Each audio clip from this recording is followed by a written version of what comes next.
Hello guys, nagluto nga po pala ako ng okoy.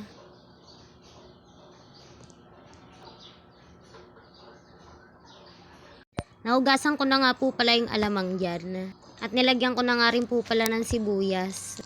At sinunod ko na nga rin po palang ilagay yung paminta dyan at saka yung magic sarap. Nilagyan ko na nga rin po pala yan ng konting asin.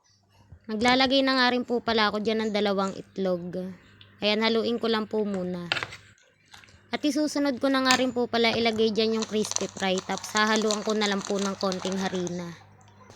Okay na nga po pala yung timpla niyan. At ipiprito ko na po yan. At habang piniprito ko, gumawa na nga rin po pala ako ng sausawan dyan. Kain po tayo ng okoy.